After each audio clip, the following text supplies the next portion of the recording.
Hi friends, welcome to Telugu M tech trader. ఈరోజు pre market analysis bank Nifty day candle చూసుకున్నట్టయితే ఒక ఛానల్లో ఉంది గత 3 నెలలుగా. సో ఇక్కడ క్లియర్గా చూసుకున్నట్టయితే సో మనం ఫిబొనాసీ ఈ హై టు లో డ్రా చేసుకుంటే సో మనకి ఇక్కడ ఈ ఏరియాలో ఆల్రెడీ ఇక్కడ నుండి 50% టచ్ చేసింది. ఇక్కడ 50%ని టచ్ చేసి 60%కి కూడా పైకి వెళ్ళింది. సో మళ్ళీ రీట్రేస్ చేసుకుంటుందా అంటే రీట్రేస్ చేసుకోలేదు, కొద్దిగా పైకి వెళ్ళింది. సో ఇక్కడ 0.7% దగ్గర ఇంకొక 49,300 పాయింట్స్ ఇంకా పైకి వెళ్ళే ఛాన్స్ ఉన్నది అన్నట్టుగా ఉంది. సో కొద్దిగా రీట్రేస్ చేసుకొని వెళ్తుందా లేకపోతే గ్యాప్ అప్ ఓపెన్ అయ్యి కిందికి వస్తుందా అనేది చూడాలి.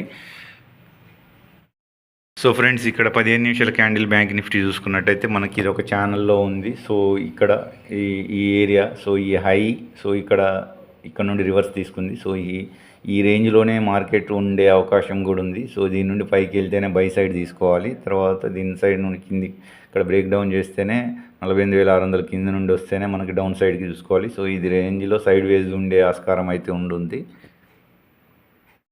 ఇక్కడ క్లియర్గా 5 మినిట్ క్యాండిల్లో కూడా చూసుకున్నట్టయితే బ్యాంక్ నిఫ్టీ సో ఈ ఏరియా నుండి సో ఇది ఒక రేంజ్లోనే ఉండే ఆస్కారం ఉంది. సో ఇక్కడ నుండి కూడా మనకి 48,800 దగ్గర నుండి కొద్దిగా షార్ప్ ఫాల్ కూడా ఉండే ఆస్కారం ఉంది. సో ఇక్కడ నుండి మనకు ఒక డౌన్ సైడ్కి సో చూద్దాము. ఫ్రెండ్స్, ఇక్కడ నిఫ్టీ 50 డే క్యాండిల్ చూసుకున్నట్టయితే ఇది కూడా ఒక ఛానల్లో ఉంది. సో ఇక్కడైతే మనకి ఇంకా స్కోప్ అవుతుంది పైకి, ఇంకా కొద్దిగా 200 పాయింట్స్ పైకి వెళ్ళే స్కోప్ అవుతుంది. సో కానీ ఇక్కడ మనకు కొంత రీట్రేస్ చేసుకునడానికి కూడా ఛాన్స్ అయితే ఉన్నట్టు కనబడుతుంది. సో ఈ ఏరియా దాకా సో మనకి సో కొద్దిగా ఇలా రీట్రేస్ చేసుకొని పైకి వెళ్ళే ఛాన్స్ కూడా ఉంది. అంటే ఇంకా 180 పాయింట్స్ కిందికి వచ్చే ఛాన్స్ కూడా ఉంది, మరీ పెద్దగా కాకుండా. సో ఇడికి వచ్చి మళ్ళీ పైకి వెళ్ళేసి ఈ విధంగా పడుతుందా అనేది చూడాలి.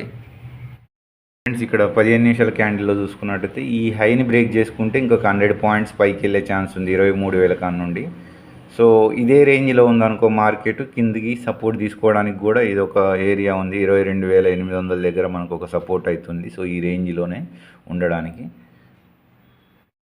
సో ఓవరాల్గా మనం అయితే ఈ రేంజ్లోనే పైకి తీసుకొని కాల్ సైడ్కి వెళ్ళడానికి ట్రై చేయాలి. సో ఈ ఏరియా నుండి డౌన్ సైడ్ అయితేనే పుట్ సైడ్. సో ఇది ఒక సైడ్ వేజ్ మార్కెట్. సో ఇది ఒక కేర్ఫుల్ జోను. ఫ్రెండ్స్, ఇక్కడ 5 మినిట్స్ క్యాండిల్ నిఫ్టీలో చూసుకున్నట్టయితే ఇది రెసిస్టెన్స్. సో ఇది బ్రేక్అవుట్ అయితే మనకు 90 పాయింట్స్ పైన టార్గెట్ ఉంటుంది. సో 23,117 దాకా. అదే ఒకవేళ డౌన్ సైడ్ బ్రేక్అవుట్ అయిందనుకో సో ఇక్కడ మనకు 22,895 బ్రేక్అవుట్ అయితే మనకి సో ఇక్కడ డౌన్ సైడ్ 22,800 దాకా వచ్చే ఆస్కారం అవుతుంది. ఇక్కడ ఇటు సైడ్ 90 పాయింట్స్. సో ఇది నో ట్రేడింగ్ జోన్ అని మనం చెప్పవచ్చు.